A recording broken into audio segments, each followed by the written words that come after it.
Dalam suatu unsur atau larutan, pasti memiliki sifat-sifat, salah satunya tingkat keasaman.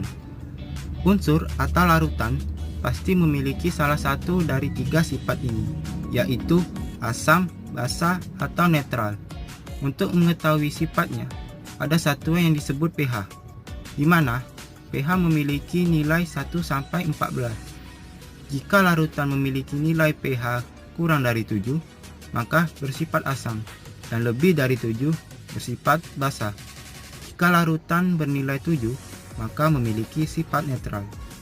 Sebelum berbicara mengenai perhitungan pH, ada baiknya jika mengetahui teori-teori asam basa. Yang pertama, menurut Arrhenius yang mengatakan bahwa suatu unsur dikatakan asam apabila unsur tersebut menghasilkan ion H+ dan basa menghasilkan OH-. Contohnya, pada unsur asam klorida HCl, HCl menjadi H+ plus Cl-. Ion H+ tersebut menunjukkan bahwa ia bersifat asam. Yang kedua, pada unsur natrium klorida NaOH, NaOH menjadi Na+ plus OH-. Unsur OH- menunjukkan sifat basa.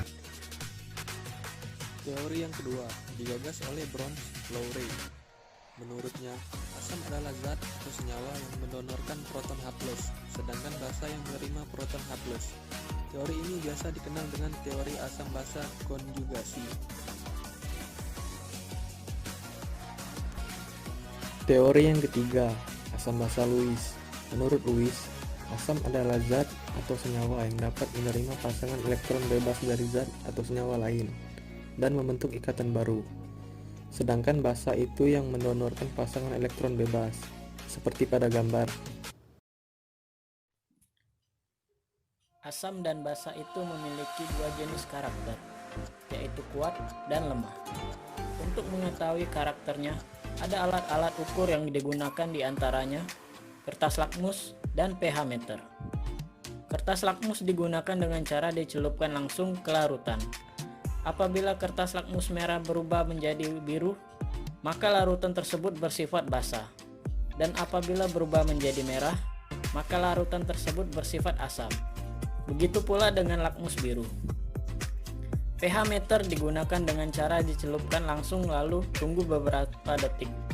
Keluar nilai pH secara akurat.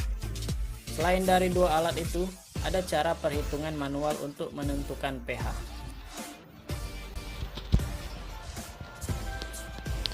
Contoh soal 1.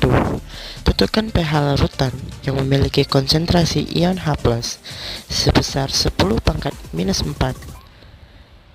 Penyelesaiannya, rumus mencari pH sama dengan minus log H+. Maka tinggal ditulis pH sama dengan min log H 10⁻⁴. Maka pH-nya adalah 4.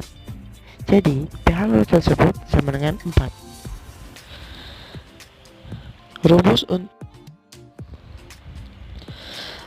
untuk mencari H+ sama dengan A dikali Ma, dengan A adalah jumlah ion H+ dan Ma adalah molaritas A. Begitu juga dengan OH- sama dengan B dikali Mb, dengan B adalah jumlah ion OH- dan Mb sama dengan molaritas B. Rumus itu dipakai ketika asam basa bersifat kuat. Jika lemah, maka memakai rumus H+ sama dengan akar Ka dikali M. OH- sama dengan akar Kb dikali M, dengan Ka atau Kb adalah ketentapan. Contoh soal 2.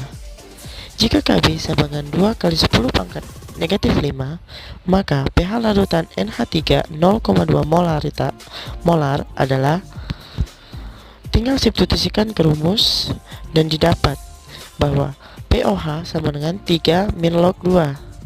Untuk mencari pH, maka kita harus 14 dikurang POH terlebih dahulu. Maka nilai pH-nya menjadi 11 ditambah log 2. Untuk PA campuran, ada rumus khusus untuk mencari H+ dan OH-. H+ sama dengan V1 H+1 ditambah V2 H+2 per V1 plus V2. OH- sama dengan V1 OH- ditambah V2 OH-2 per V1 plus V2. Contoh soal 3 larutan CH3COOH 0,1 M sebanyak 400 ml A sama dengan 10 min 5 dicampur ke dalam H2SO4 0,001 M sebanyak 600 ml. Tentukan pH campuran, tinggal mensubstitusikan nilai.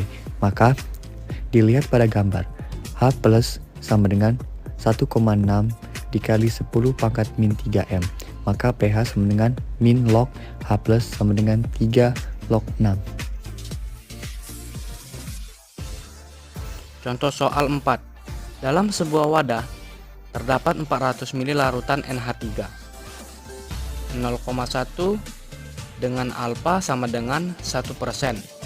Kemudian ditambah 600 ml BO plus OH2 0,001 M. Tentukan pH campuran. Langkah pertama mencari OH-.